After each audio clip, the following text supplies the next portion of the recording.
In the harsh winter of 1893, the northeastern landscape of Massachusetts cloaked itself in a thick white silence. The townsfolk of Eldridge Junction relied on the sporadic warmth generated by their coal stoves, gathering around flickering flames that illuminated more than just the shadows. Life moved with a predictable rhythm: church on Sundays, markets on Wednesdays, laughter echoing through the narrow streets. But beneath the surface, an unsettling tale unfolded within the heart of a seemingly normal family, the Hargroves. The Hargrove residence, a venerable structure built of granite with time-worn shutters, stood at the end of an unpaved road. To the untrained eye, it epitomized a picturesque New England home, adorned with delicate wreaths of dried berries that hung on its doors. But what lay beneath the facade was something far less quaint. Nathaniel Hargrove, a rotund man with an affable smile, was respected in the town for his contributions to local charities and generous donations to the church. His wife, Susan, was a quietly competent homemaker, often seen delivering homemade goods to neighbors, wrapped in muslin and tied with twine.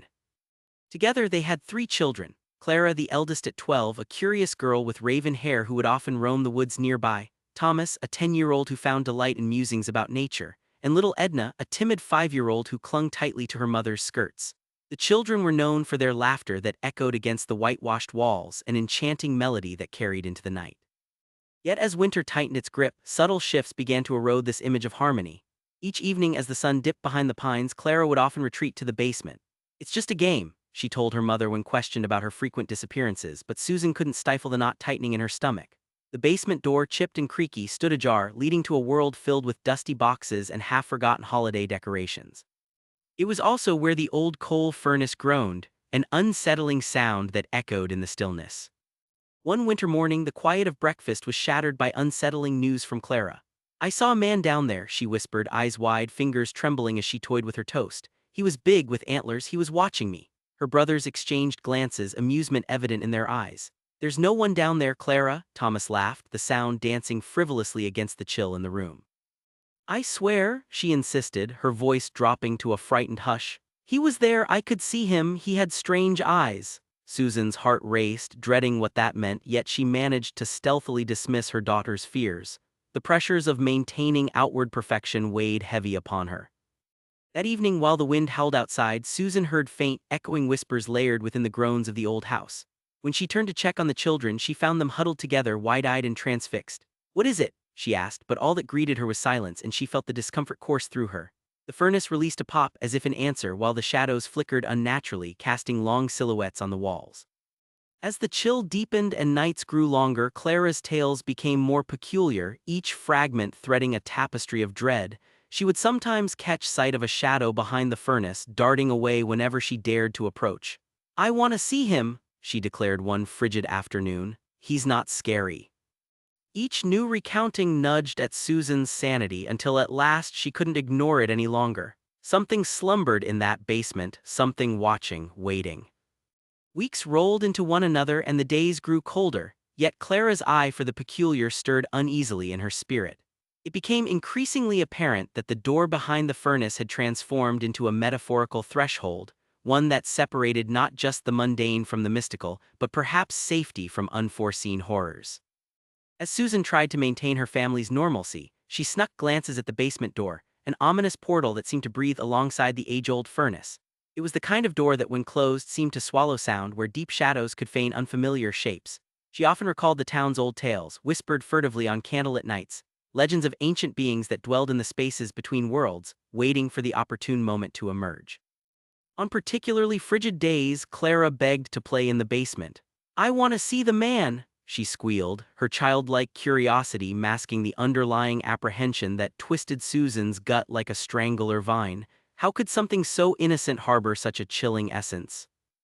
As Clara descended down those worn wooden steps, taking Thomas and little Edna with her, Susan remained at the top, her heart pounding as if it echoed through the very walls. She strained to listen, an instinct stirring deep within her. Then one fateful afternoon, the town's tranquility shattered abruptly, upending all certainty. Young Tom, who had been out playing in the snow, returned home gasping for breath. "I saw Clara," he cried, eyes wild, lips chapped and trembling. "She went into the woods, said she was meeting the man in the basement." Susan's heart fell into an abyss. "What do you mean?" she demanded, clenching a trembling fist. He glanced toward the kitchen, biting his lip. She said he wanted to show her something, it was an adventure. With that alarming revelation, Susan rushed to the basement door, dread coiling in her chest. "Clara!" she shouted, her voice rising against the oppressive stillness that weightily surrounded her. The air thickened, charged with anxiety, and she swung the door open wide. The faint glow of lantern light barely illuminated the spindly shadows, warping everything around it. Yet Clara wasn't there, her laughter had been replaced by ambient silence. Dread washed over Susan, tightening like a noose. Behind her, Edna wept softly, drawing Susan back into the suffocating moment that loomed. The basement seemed alive around her, its presence heavy with whispering tendrils that wrapped around her being. It beckoned, promising revelations and horrors strung tightly together. The chilling encounter pressed into her, echoing warnings of unseen forces lingering within the stillness. As the cold seeped further inside, she slammed the door shut, locking out whatever terror thrummed behind its aged face. Days passed with Clara uncharacteristically silent. Shadows converged across her expressions, clouding the unwavering spark that once lit her eyes. It was then that Nathaniel returned home to find Susan pacing near the hearth. "What's the matter?" he asked, brow furrowed. "Something's not right with Clara," she confessed, words spilling furiously. "She talks of a man with antlers, you must believe me," but he laughed, dismissing it as mere childhood imagination. Yet the chilling edge of truth hovered nearby. And so, the whispers of the town morphed into hushed conversations, the fear growing palpable. Was it superstition, or did something unnatural dwell behind the furnace's door? One could only wonder as the night deepened, closing in a tight grip on Eldridge Junction. As winter tightened its grip on Eldridge Junction, the lingering dread seeped deeper into the town's fabric. Rumors spun through the air, a web of unsettling tales beginning to attach themselves to the Hargrove home, embodying all that the townsfolk feared yet struggled to articulate. The fabled antlered figure, once dismissed as mere fantasy, was resurfacing with lethal urgency. Clara remained a shadow, her laughter morphed into a haunting echo.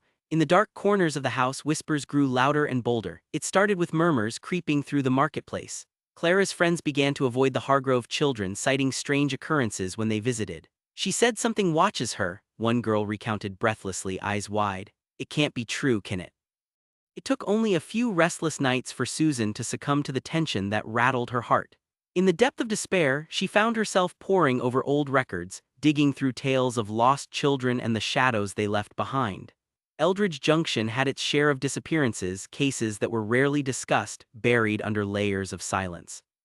One evening, a faint knock echoed on the front door, sharp against the night. It was old man Simpson, the town's librarian, his eyes glimmering with foreboding. "I heard your Clara's been acting unusual," he stated matter-of-factly, though an unspoken connection threaded between them. "What do you know?" Susan demanded, her heart racing under the weight of his gaze. He hesitated, but then whispered the frail secrets of old tales of forbidden doors, of figures that would appear and snatch away the innocent. "There's a darkness, Susan. Some have said it can be summoned, and once summoned, it likes to feed." Fueled by an ache for clarity, she pressed him further, pressing him against the threshold of his knowledge. He spoke of a site deep within the woods where an ancient place thrived, a location that persisted in evading time, but he dared not speak of it openly. Each account trembled on his lips, veiled in shadows.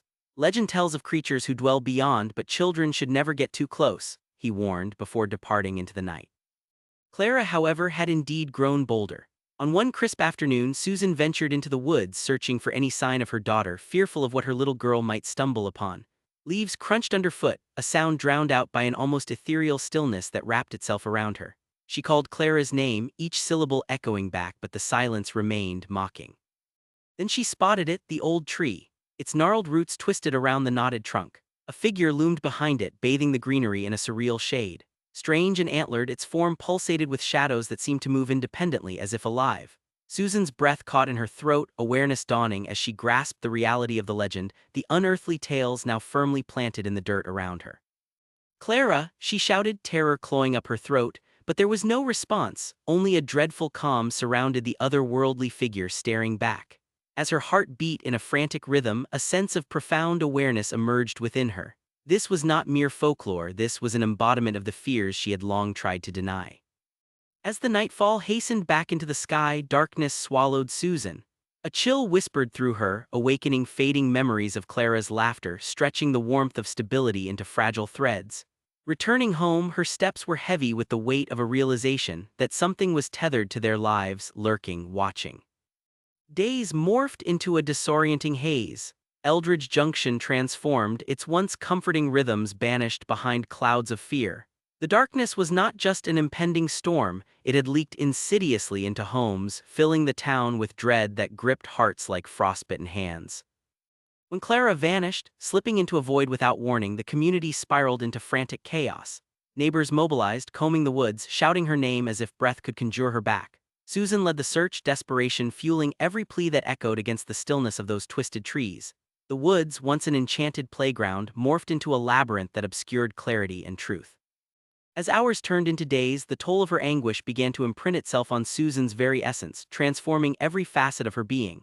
The town whispered behind her back, casting furtive glances as they gossiped in hushed tones. They blamed the Hargroves, her hollow stare, the sense she emanated like a curse. Something stirred the ground beneath their feet, they murmured, a fevered suspicion that pressed into her soul. Weeks later, when Nathaniel returned home after an extended business trip, he was met with the specter of desperation and dread. "Clara is gone, Nathaniel," Susan wept, spilling her fears into the darkness that had settled between them. "She disappeared and I believe she was taken," he nodded, though denial clouded his expression. As she recounted the tales of the figure and the basement, he met her frantic words with furrowed brows. Skepticism marred his features, yet it was misplaced calm that infuriated her further. Heart heavy with despair, she scrabbled towards the basement, compelled by her inner turmoil to confront the reality she had long evaded. "I'm going to find her," Susan declared with newfound determination, her voice laced with conviction that belied the worry nestled in her heart. The shadows around her felt alive, intensifying as she swung the door wide open. The basement was musty and twilight dim, but boiling dread intertwined with hope propelled her deeper. She found herself standing before the furnace where Clara had seen the Watcher. Summoning every ounce of courage, she pushed aside the rotting coal bags and debris, revealing the hidden door that had long unfurled against winter's hand. Within the dark maw lay a passage descendant, its air thick with secrets suspended through centuries. Swallowing down the panic threatening to overtake her, Susan stepped through. The passage felt endless with each stride, breaths coming sharper, echoing against the walls of impossibility as she laboriously pressed forward until the light of another world flickered ahead. Emerging into a different realm, a place that twisted the senses, a foggy expanse that blurred time, Susan's heart sunk at what lay ahead. Shadows danced in the distance, weaving intricate tales of lost children echoing her own chilled shapes reminiscent of Clara's laughter. But in that airless silence she felt it, the presence that had hovered, watching, waiting, lips curling into a sinister grin. In its fleeting gaze, a flicker of recognition ignited. "You came," it whispered, a voice that resonated between worlds, echoing Clara's name. The truth hit hard, violent, like a clap of thunder splitting the atmosphere. "I came to claim what is mine," it spoke with an unsettling hunger that rang through the dark recesses. Yet Susan had come for a purpose far stronger than transient fear. She had come to reclaim her daughter.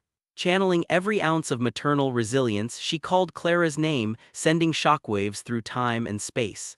The antlered Watcher tilted its head, amusement dancing across its features. Then, in a swirl of cries not solely her own, Clara appeared, her eyes gleaming with defiance against the command that bound her, tethered between dimensions. As the bond between mother and daughter shimmered in the air, Susan lunged forward, grasping Clara's tiny hand, pulling her back toward the light, back towards life. As they emerged from the cold threshold into the familiar warmth of the basement, its depths crumbled behind them, sealing the passage. Clara remained breathless, an innocent wide-eyed return from the unknown yet transforming in her own right.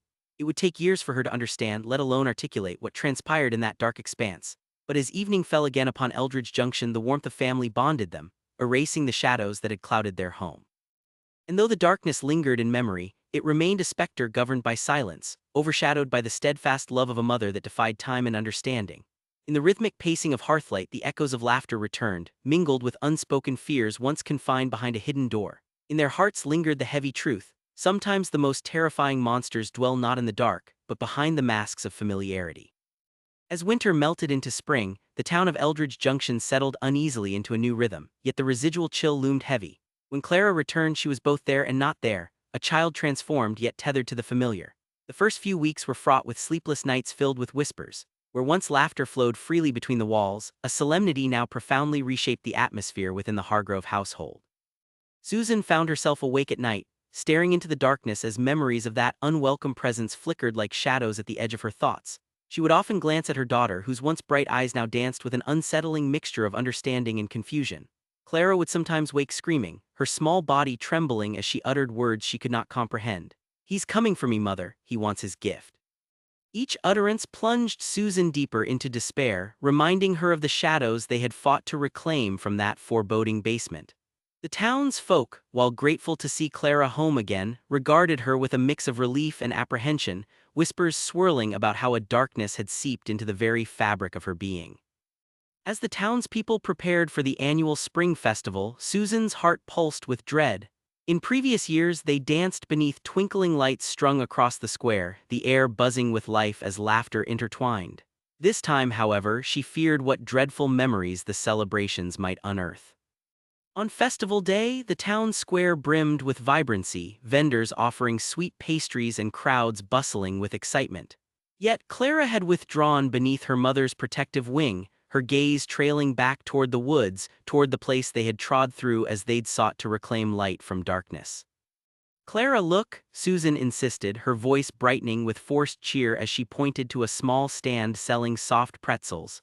"Shall we find a little joy?" But Clara just shook her head, pressing closer against her, her fingers intertwined with Susan's. "No, Mama, he's still there, I can feel him." The buoyant atmosphere bore down upon them like a storm cloud teetering on the brink of release. The town's lively celebrations rang hollow in Susan's ears as she attempted to find the laughter, the sense of normalcy that had slipped away with Clara's return. That night, as the town held its celebratory bonfire under the stars, Susan felt a rising tide of apprehension.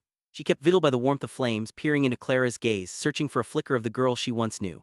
It was during those moments that she first noticed the eyes watching them from the tree line, eyes that burned like embers against the backdrop of the night. Her heart sank, recognition flooding her senses as the shadows shifted, stretching and intertwining beneath moonlight. "Clara, don't look!" Susan yelled, instinctively pulling her daughter into her side, warding off whatever specter lurked outside the warmth of their gathered kin. Yet Clara merely stared wide-eyed, entranced, her small frame trembling against her mother. "He's waiting, Mama, he won't let me go."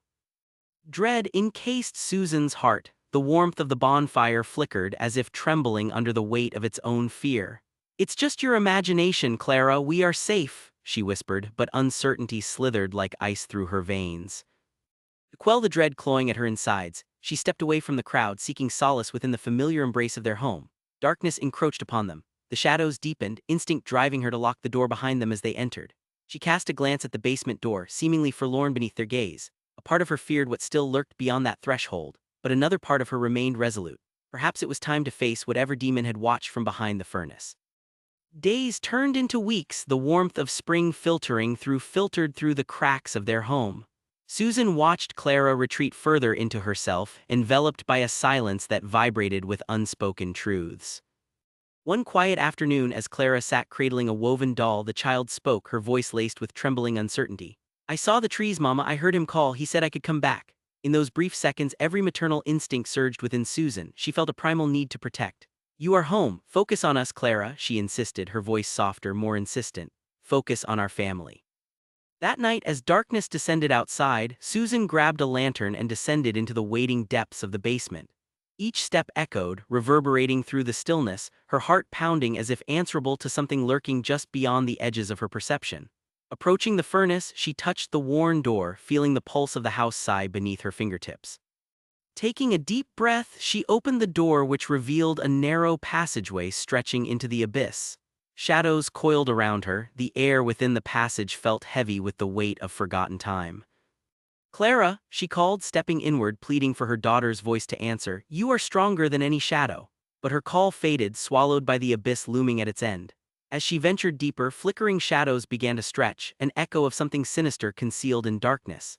Each corner twisted into haunting silhouettes that shimmered against time in forms unfamiliar. Then she stumbled upon it, a crude altar, adorned with fragments of discarded toys and forgotten symbols scratched into the earth. It was here that the presence revealed itself. The antlered figure looming within that stifling darkness swirled like mist, an embodiment of whispered fears. "Why do you return, mortal?" it uttered, voice dripping with an ancient timbre that twisted around her. The weight of years seemed suspended in its gaze. "I seek my daughter," she declared, voice trembling with indignation. "She is not yours to take." "I have tasted her spirit," it replied, a sinister grin unfurling across its shadowed visage. "But the bond you share, it is entwined in shadow." Resisting the dread that coiled around her, Susan focused the love that swung between mother and daughter, igniting an inner flame. "No, Clara belongs to the light, you have no hold," she shouted, her voice growing steady, fueled by anger and strength. As the figure cowered momentarily, dismayed by her fervor, she grasped the moment, charging forward instinctively to reclaim the remnants of innocence it sought to steal. Instead of faltering, Susan pressed on, fueled by love as she snatched at Clara's essence from the chilling embrace of darkness. In a swift moment, the shadows shrieked, fracturing with cacophony as light erupted from the core of their passage, illuminating their surroundings with brilliance that shattered despair. The antlered figure recoiled, detaching from its midnight facade, unwinding against the sky. Then silence fell, hushed and deep. Clara stood apart from the shadows, her vibrant essence returning to the warmth of her mother's embrace as the shadows receded into nothingness. The air felt lighter, suffused with blooms of life, washing away remnants of despair and haunting whispers. They emerged from that darkened place hand in hand, two souls entwined within the fabric of healing, returning home to the dawn of new possibilities. Eldridge Junction lay waiting, a world trembling under the weight of lessons learned and shadows survived. Days passed into a slow dance of healing and renewal. Though whispers of the past lingered on the fringes, they no longer held dominion over the Hargrove household. With newfound resolve, they carved a bond that transcended the remnants of fear, bolstered by the power of love deep-rooted against the shadows that dared encroach. As Clara grew, the spark of her laughter flourished beneath a sky untainted by darkness, forged anew against life's uncertainties. Susan watched with a heart full of gratitude, for in their battle against night they had discovered a resilience odd yet illuminating. What they faced beyond the door was both terrible and necessary, yet nestled within that hollow expanse lay the undeniable truth. Love ignites even in darkness, illuminating paths toward brighter tomorrows, a light that remains unwavering in the face of any antlered shadow that might dare to appear on the horizon. As the blossoms of spring began to bloom vibrantly across Eldridge Junction, life within the Hargrove household transformed. Clara, revitalized beneath the warmth of sunlight, returned to her joyful pursuits of play and exploration, her laughter cascading through the halls like music. Yet even in this newfound harmony, a delicate tension remained perched atop the household, a reminder of a darkness fought but not entirely vanquished. Weeks turned into months, and the seasons shifted in a rhythmic cadence, yet Susan found herself often driven to the edges of her thoughts.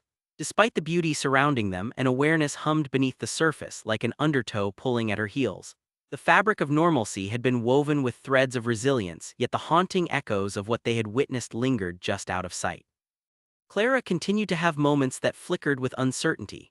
During those times, her gaze would drift toward the woods, or she would stare blankly into space as if memories from the dark expanse nagged at her mind. "Mama, sometimes I hear him," she'd admit, a seriousness settling behind her wide eyes, reminding Susan that the battle, while won, was not forgotten. "What do you hear, Clara?" Susan would ask gently, kneeling to meet her daughter's gaze. Each time she felt the child teetering on the brink of something profound, but Clara's familiarity with the shadows from below distracted her, leaving both mother and daughter ensnared in a delicate dance of understanding. Then one afternoon, Clara beckoned Susan to the old tree that had watched their lives unfold.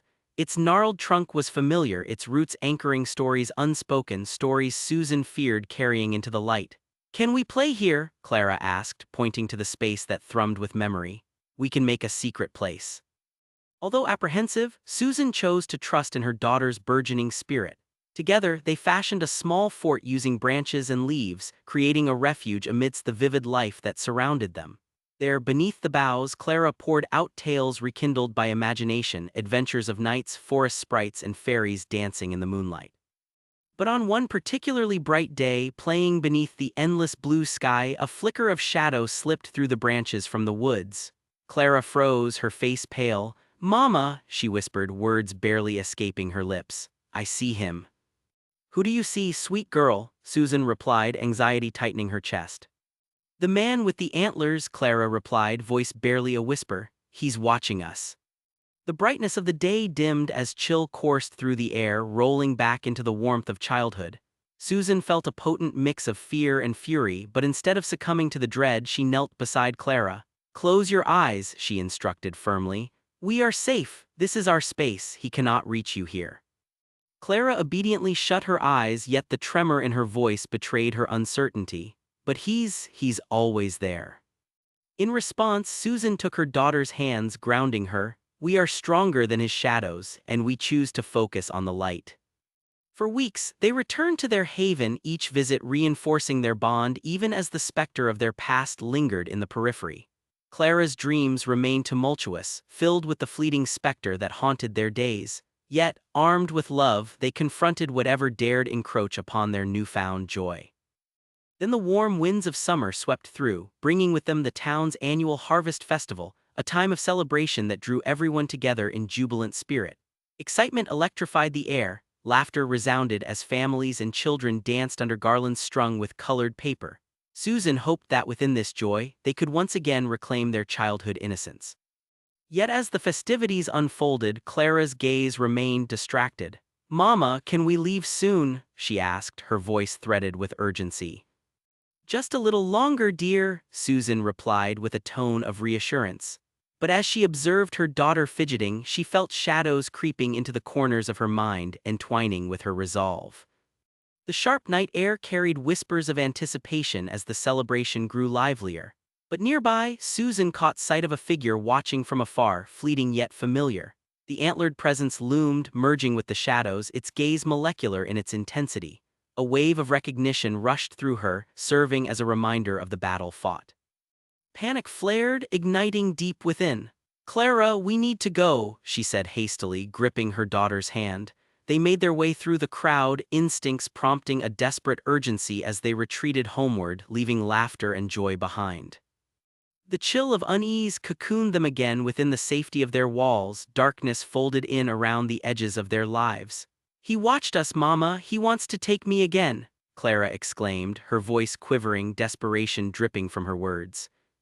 "No, Clara, he's not allowed in our lives anymore, we are strong now," Susan countered, conviction swelling within her. Yet even as she spoke, a whisper at the back of her mind dared to ask, had they truly banished him? Nights turned restless, filled with the haunted echoes of Clara's dreams. Susan was resolute, pledging to confront her fears anew. If they had battled the dark before, they would find a way to face it again. By the first instance of midnight, she descended into the basement one last time, lantern in hand, the familiar surroundings pressed close around her. The air felt charged with uncertainty. The furnace roared softly, echoing like a heartbeat, stirring memories that whispered against her psyche. Negotiating her way towards the old door concealed behind the shadows, she gripped the handle firmly. Time slowed as the door swung wide, revealing the echoing passage that led to surreal depths. This time, however, Susan stepped forward with renewed purpose, unfurling the atmosphere of her resolve against lingering shadows hanging in the air. "Enough," she called out, voice reverberating through the depths. "You cannot take my daughter, I have found her light and it shall not be dimmed." The darkness writhed, momentarily disturbed by her fervor. The antlered figure appeared at the edges, a shapeshifter in the gloom. "You think you have escaped my reach?" it lilted, words dripping like venom from some unfathomable shadow. "No, you cannot feed off our fears anymore," Susan shouted, the tremor of conviction lighting every corner of her heart. Her breath blazed through the darkness, merging with the light that Clara had ignited within her. With a fierce grip on that loving bond, she pushed forward, conjuring the memories of laughter that echoed through her home, memories that had revived Clara's spirit. In that pivotal moment, she felt the pulse of familial strength surge within her, brighter than 1,000 flames filling the very essence of her being. As the light flooded that forgotten place, shadows refracted and twisted, dispersing as the figure recoiled, its form fracturing against clarity. The voice faltered, fading like mist, a chilling whisper dwindling into silence. "You are powerful together, but know this, shadows do not forget, I will return." In those last echoes, the darkness dispelled, reclaimed by the light. Emerging from those depths, breathless and lightheaded, Susan returned to Clara, each step propelling her into the warmth of the day, reclaiming moments long spent in fear. They embraced, the shadows trapped within had receded, weakened against the burgeoning hope fostered within their hearts. In time, Eldridge Junction breathed summer anew, the warmth enveloping everyone who dared to gather, filling lives with vibrant reminders. Clara flourished, laughter transforming their home once more while their bond tales of resilience against unfathomable shadows. Though remnants of darkness remained a distant whisper, both knew that they were safer together. Clinging firmly to hope, they would rise together into the dawn, forever vigilant but unyielding, proving that light thrives even amid the darkest trials, refusing to bow to shadows that crawl. And so, life and laughter flourished, illuminating their path forward under the embracing warmth of a new day. As summer unfolded into vibrant hues, the bond between Susan and Clara solidified, fortified by the battles they had fought against lingering darkness. The fears that once haunted their everyday lives became mere distant echoes, silhouettes fading into the background of their new reality. Eldridge Junction embraced them with open arms, the town's rhythm restored to the cadence of laughter and joy. Children played freely, their shrieks of delight harmonizing with the gentle rustle of leaves as they charged into the sun-drenched fields, while the scent of blooming lilacs infused the air with the essence of renewal. Evenings were filled with gatherings on the porch, neighbors swapping stories about the season's harvest, laughter bouncing across the porch rail. Clara often led the younger children in games, her radiant smile illuminating the space around her, a beacon of the light she had reclaimed. However, the specter of the past was not entirely forgotten. Conversations shifted around the town, tales of the Hargrove home becoming infused with a blend of awe and wonder. Susan found herself recounting her experience less as a cautionary tale and more as a testament to the strength of familial love. Many marveled at Clara's bravery, interpreting her as a symbol of hope amid an uncertain world. One evening, as the sun sank below the horizon, painting the sky with strokes of orange and purple, Clara approached Susan with a look of determination etched upon her face. "Mama, I want to draw what I remember," she said, her small hands holding a sketchbook tightly. "Of course, dear, what do you want to draw?" Susan urged, her heart swelling with pride. "The man with the antlers," Clara replied, her gaze unwavering. "But I want to show him how he looked when he was scared when you chased him away." As Clara put pencil to paper, the lines began to take shape. The figure transformed into something abstract, a mix of shadow and form, no longer the great and terrible presence that had once loomed over them.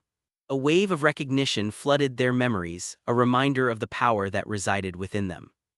When she finished, Clara held it up, staring intently at her work as if finding meaning in each stroke. "He's just a shadow now," she said, her voice steady, reflecting a profound understanding. "He can't hurt us anymore." "That's right, love," Susan said, tears stinging her eyes but blooming with pride. "You've shown him that you're not afraid." From that moment onward, art became a means of healing. Clara turned her experiences into reflections of resilience. With each drawing, she transformed shadows back into light. Their home was soon adorned with vibrant colors that echoed hope, a gallery of memories told through crayon and ink. As the harvest festival approached again, Susan felt a burst of excitement mixed with trepidation. This time, with Clara by her side, they embraced the celebrations fully. The fear that had once gripped their hearts dissolved into anticipation, a testament to their growth and the peaceful spirit of the town. The vibrant night glimmered around them as lanterns hung overhead, illuminating joy in every face. Clara danced among the children, spinning beneath the stars, laughter spilling from her lips like the sweetest melody. Susan watched from the sidelines, her heart swelling with love, pride, and gratitude, knowing they had woven a tapestry richer than shadows could ever touch. Though life had thrust open a path through darkness, it was the love they crafted amid uncertainty that remained unshakable. They carried the scars of their journey as both a reminder and a beacon, standing strong against any shadow that dared approach. In time, Clara grew, blossoming into a young woman whose courage was spoken of throughout Eldridge Junction. With each encounter, she inspired others, showing that love could triumph over any darkness. And as for Susan, the lessons learned remained etched deep within her heart. She often gazed into the woods where mysteries lay hidden amid the trees, but with each new dawn, she fortified herself against both doubt and fear. Together, they forged forward, armed with the wisdom that even shadows could not withstand the brilliance of the love that united them. No matter the trials that awaited or the specters that might linger, they were bound by a light that would guide them home, illuminating even the darkest of nights.